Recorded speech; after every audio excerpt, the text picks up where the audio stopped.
Jusqu'à 9h, Good Morning Business. Franck Semag, bonjour, associé chez EY. Vous avez réalisé une étude avec France Digital sur les startups et leur comportement. Alors vous avez regardé dans le rétroviseur et puis on va parler aussi de la suite de l'année 2022. On le disait à l'instant avec Christophe, nous on reçoit quand même des entreprises qui lèvent beaucoup d'argent. Rien qu'aujourd'hui on en a deux à plus de 200 millions d'euros. La French Tech va bien.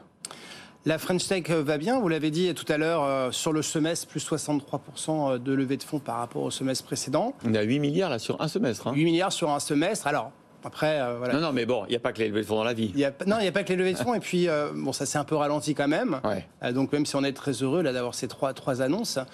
Donc, les startups vont bien. Et dans l'écosystème, et ce qu'on a vu nous dans l'étude, c'est que c'est un écosystème qui continue à grandir et s'internationaliser. Ça, c'est la bonne nouvelle. Donc, on a fait ce baromètre et on voit que ces startups continuent à grandir en chiffre d'affaires. Et l'internationalisation est un facteur clé en fait de croissance. On voit qu'elles sont à 31% de leur chiffre d'affaires est international.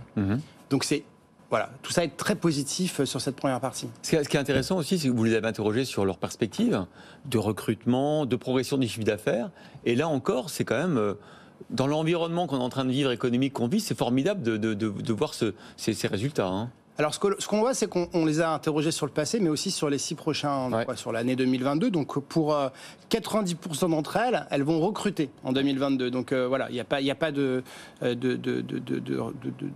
sujet sur ce point-là. Alors, recruter qui, c'est toute la question, quoi. Alors, recruter qui ? Alors, qui et où ? Alors, on leur a demandé, en fait, quels étaient les profils à rechercher. De manière assez simple, on voit que ce qui est toujours difficile à recruter, ce sont les développeurs, les fameux développeurs dans la French Tech, mais aussi, on a toutes les fonctions marketing et ce qu'on appelle Customer Success pour accompagner justement l'apprentissage. Et on voit que quand on s'internationalise, il faut être capable aussi de scaler et donc d'avoir des profils qui sont internationaux. 23% d'augmentation de revenus en 2020-2021, une prévision de doublement de chiffre d'affaires en 2022. Il n'y a rien qui peut assombrir le tableau. On vient de faire 10 minutes de débat d'Os Daniel en annonçant soit la fin du monde, soit une super année 2023. Mais les startups, elles sont confiantes. On n'est pas ébranlé, ne serait-ce que dans l'humeur, quoi. Ça va, quoi. Les start-upers sont optimistes. Pour être entrepreneur, il faut être optimiste déjà. Voilà, donc c'est une donnée de base, sinon ça ne marche pas. Non, mais on peut voir le verre à moitié plein, à moitié vide. Ce qu'il faut avoir en tête, c'est que ces start-up, pour bon nombre d'entre elles, sont aussi une réponse à la crise, au pouvoir d'achat. Beaucoup travaillent là-dessus. Deuxièmement, dans ces start-up, et on le voit avec InnovaFeed, elles sont porteurs en fait de valeur. De transition aussi. Et de transition. On le voit avec InnovaFeed. D'ailleurs, dans notre InnovaFeed, c'est des insectes, des fermes d'élevage d'insectes, en l'occurrence des mouches, pour nourrir le bétail, avec un bilan carbone, mais tellement meilleur que la protéine animale traditionnelle, ou même que de l'élevage. Hein. Vous allez parler demain de The Plug. The Plug installe quand même. Ce midi, pardon. The Plug est quand même quelqu'un qui va aider justement à adopter la voiture électrique, puisque ça recharge les voitures. Donc voilà. Donc dans le concept anti-crise, porteur de valeur, d'ailleurs dans l'étude France-Italie EY, nous voyons que plus d'un tiers de ces startups ont déjà un label RSE d'impact. Donc ils ont réfléchi à leur raison d'être, loi Pacte, ou ils peuvent être Bicorp, etc. Donc voilà, c'est des choses qui sont positives. C'est vrai que même dans ce contexte de crise, finalement, ces French Tech, pour bon nombre d'entre elles, ce sont les entreprises de demain. Alors je ne sais pas si c'est les GAFAM européens de demain. En tout cas, c'est vrai, vous avez raison, ils sont positionnés depuis longtemps sur les bons créneaux de la transition. Disons que quand on est une start-up, on peut repenser l'impact dès le départ. Ouais. On l'a dans l'ADN, ce qui est plus complexe dans un plus grand groupe. Ça, c'est le point. Vous parliez des nuages. On a interrogé, puisque c'est les 10 ans aussi de France Digital, donc on leur a posé la question de savoir quels étaient leurs enjeux demain. Et vous parliez du recrutement. Elles recrutent beaucoup, mais leur principale préoccupation, et comme vous l'indiquiez, c'est comment trouver des talents. Ouais. Donc on voit d'ailleurs que à la question est-ce que ces startups vont licencier, mais elles sont tellement en demande, il y a tellement en fait d'emplois à pourvoir que voilà, ils vont essayer de garder ces emplois. Alors si on voit le verre à moitié vide, est-ce que ces levées de fonds qui continuent, néanmoins elles se font sur une autre valorisation? Est-ce que les fondateurs, notamment de ces startups, sont obligés un peu de lâcher du lest, d'accepter que les investisseurs prennent davantage de capital qu'eux-mêmes? Alors fin 2021, il y avait une inversion. Le pouvoir était complètement dans les mains des entrepreneurs. Ouais.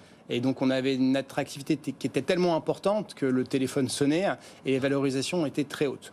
Aujourd'hui, je pense qu'on est revenu en fait à un peu plus de raison, mais ce qui est très bien, mais de la raison en fait avec de la conscience, puisque même si les valorisations baissent, les entreprises vont faire un cap vers aussi la profitabilité. Oui. Un quart des startups que nous avons interrogées sont profitables. Donc on est en train justement de changer le modèle. Donc à votre question, est-ce que les valos baissent ? Oui, probablement.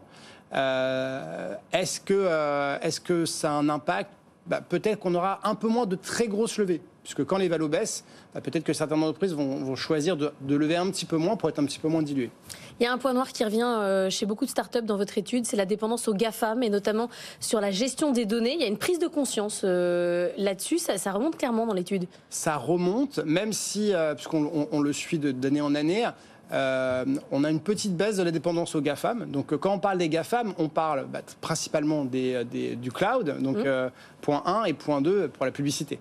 Il y a une prise de conscience. Plus on aura d'ailleurs plus on aura des startups industrielles, moins en fait, plus les startups sont digitales et plus elles ont une dépendance, plus on a des startups industrielles, moins on aura cette dépendance. Alors ça continue de fonctionner. Ce qui est sûr, c'est qu'il y a sans doute une part de fragilité qui va s'installer, notamment chez les startups qui étaient moins bien positionnées, qui ne sont pas sur les bons créneaux. On voit dans votre étude que 62% des startups disent avoir moins de 12 mois d'avance de trésorerie. Ça veut dire que pour beaucoup d'entre elles, si elles n'arrivent pas à lever de fonds, elles vont disparaître. Alors, vous avez raison.